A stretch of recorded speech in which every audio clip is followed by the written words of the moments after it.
বন্ধুরা, আজকে আবার আপনাদের মাঝে নতুন একটা ভিডিও নিয়ে চলে আসলাম। আজকের আবহাওয়াটা অতটা ভালো না, তবুও আপনাদের মাঝে ভিডিও নিয়ে আসার জন্য ছাদে চলে আসছি। আজকে ছাদে গিয়ে দেখি ছাদটা পুকুর হয়ে গেছে। পানির মধ্যে হাঁটতে অনেক ভালো লাগছিল আমাদের, বিশেষ করে আমার তো ভালো লাগছিলই, ফারিস্তার তো আরও ভালো লেগেছে। ফারিস্তা তো খুব খুশি পানি দেখে, লাফালাফি করতে শুরু করলো। এদিকে ওর বাবা দেখাচ্ছে ফুল নাও, ফুল নিবে না, ও পানি নিয়ে খেলবে। ও গিয়ে ওর বাবার হাত ধরে টানছে, বাবা আসো ফুল তুলে দাও। এইদিকে দেখেন একটা মিষ্টি প্রজাপতি এসে আমার প্রজাপতির মাথায় বসেছে। প্রজাপতিটা দেখতে খুব সুন্দর ছিল, আমার প্রজাপতির মতোই।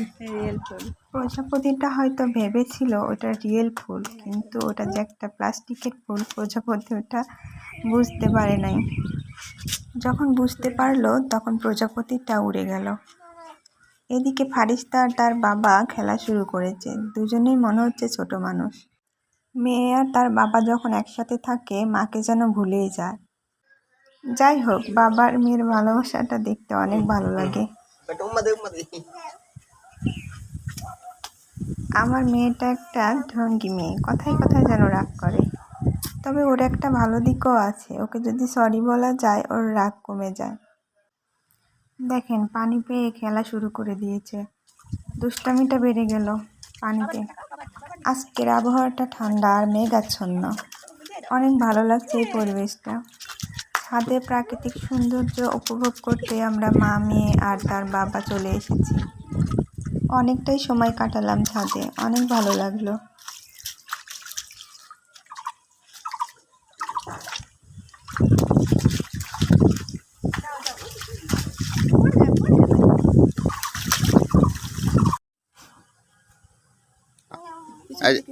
এই যে নাও, এই ফুল নাও।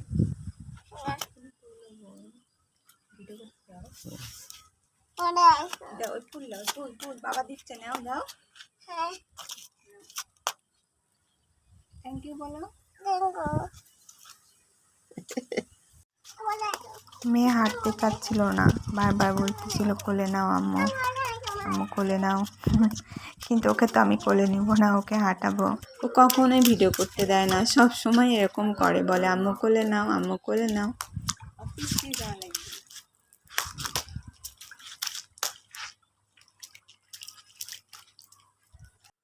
আমি তো কোলে নেইনি, তাই বাবার কোলে গিয়ে উঠে পড়েছে। বাবাও তেমনি মেয়ে ভক্ত, মেয়ে বলেছে কোলে উঠবো, তাই কোলে নিয়ে নিয়েছে। মেয়ের মুখের কথা যেন মাটিতেই পড়ে না, তার আগেই তার বাবা সব পূরণ করে দেয়। মেয়ে আর তার বাবার ভালোবাসা যেন আজীবন এমনটাই থাকে। আপনারা সবাই আমাদের জন্য দোয়া করবেন, আমরা এভাবেই যেন সবসময় ভালো থাকতে পারি। মেয়ের শরীরটা খুব একটা ভালো নেই, 2 দিন হলো জ্বর ছিল, আজকে একটু ভালো। আজ তো শুক্রবার, ওর বাবা বাসাতেই ছিল। সকালের দিকে একটু বৃষ্টি ছিল, কিন্তু যাবার মতো কোনো জায়গা ছিল না, তাই আমরা ভাবলাম একটু ছাদেই যাই। ঠান্ডা বাতাস থাকায় আমরা বেশিক্ষণ ছাদে দেরি করলাম না।